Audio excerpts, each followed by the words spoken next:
এফালে বিপিএফৰ তৃতীয়খন প্ৰাৰ্থীৰ তালিকা ঘোষণা কৰা হৈছে। 8জনীয়া প্ৰাৰ্থীৰ তালিকা ঘোষণা কৰিলে চিৰাং দুৱাৰ সমষ্টিত হাগ্ৰাম মহিলাৰ প্ৰাৰ্থিত্ব মুছলপুৰত অনুসুময় খুংগুৰ বসুমতাৰীক প্ৰক্ষেপ কৰা হৈছে। বাগানপাৰা প্ৰাক্তন বিধায়ক বনেশ্বৰ ব্ৰহ্মক প্ৰাৰ্থিত্ব দিয়া হৈছে। নাগৰিজুলিত ডক্টৰ উত্তম দাস, মুদৈবাৰীত জগদীশ চৰকাৰ, হৰিশিঙাত ত্ৰিদীপ দৈমাৰীক প্ৰক্ষেপ কৰিছে বিপিএফে। ফকীৰাগ্ৰাম সমষ্টিৰ প্ৰাৰ্থিত্ব আজামুল হকক, বনৰগাঁৱত জুবিৰাজ বসুমতাৰীক প্ৰাৰ্থিত্ব প্ৰদান কৰিছে বিপিএফে। পুনৰবাৰ উল্লেখ কৰিছোঁ, তৃতীয়খন প্ৰাৰ্থীৰ তালিকা প্ৰকাশ কৰিছে বিপিএফে। বিপিএফৰ তৃতীয়খন প্ৰাৰ্থীৰ তালিকা ঘোষণা, 8জনীয়া প্ৰাৰ্থীৰ তালিকা ঘোষণা কৰিছে। চিৰাংদুৱাৰ সমষ্টিত হাগ্ৰাম মহিলাৰ প্ৰাৰ্থিত্ব, মুছলপুৰত অনুসুময় খুংগুৰ বসুমতাৰীক প্ৰাৰ্থিত্ব দিয়া হৈছে, প্ৰক্ষেপ কৰা হৈছে।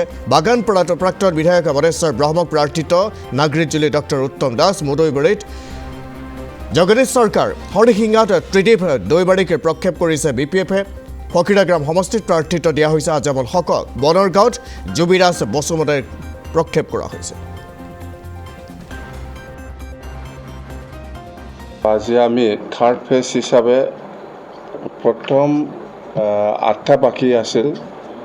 প্ৰথমত মই আপোনালোকক জনাম, ওদালগুৰি জিলাৰ আমাৰ হৰিশিঙা সমষ্টি হিচাপে বাকী আছিল। হৰিশিঙা সমষ্টি হিচাপে আমাৰ ত্ৰিদীপ দৈমাৰী ডাঙৰীয়া আমাৰ বিপিএফ দলৰ কেণ্ডিডেট হ'ব। ইয়াৰ পিছত আমাৰ মদৈবাৰী সমষ্টি আছে, ইয়াত আমি জগদীশ চৰকাৰ ডাঙৰীয়াক আমি কেণ্ডিডেট দিছোঁ। আৰু ইয়াৰ পিছত আহিল আপোনাৰ নাগৰিজুলিত আমাৰ বিপিএফ দল হিচাপে ডক্টৰ উত্তম দাস উত্তম দাস য়েছ, ডক্টৰ উত্তম দাস ডাঙৰীয়াক আমি কেণ্ডিডেট হিচাপে আমি পাবলৈ সক্ষম হৈছে আৰু ডিক্লেয়াৰ দিছোঁ আমি আজি।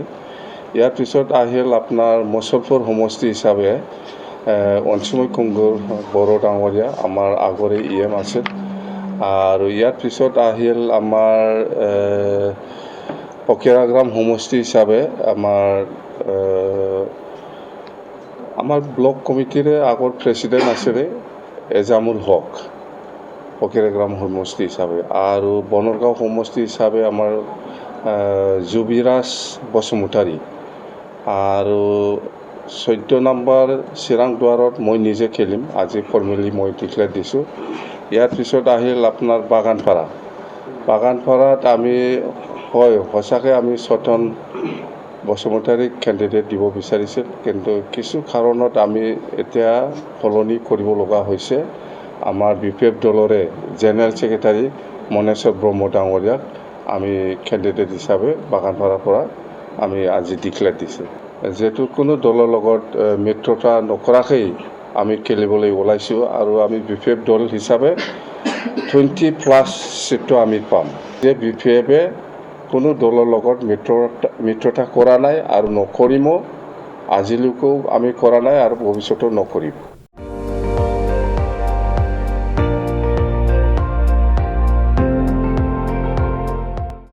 আপুনি চাই আছে ND24, সৰ্বশ্ৰেষ্ঠ নহয় সৰ্বোত্তমৰ দৌৰ।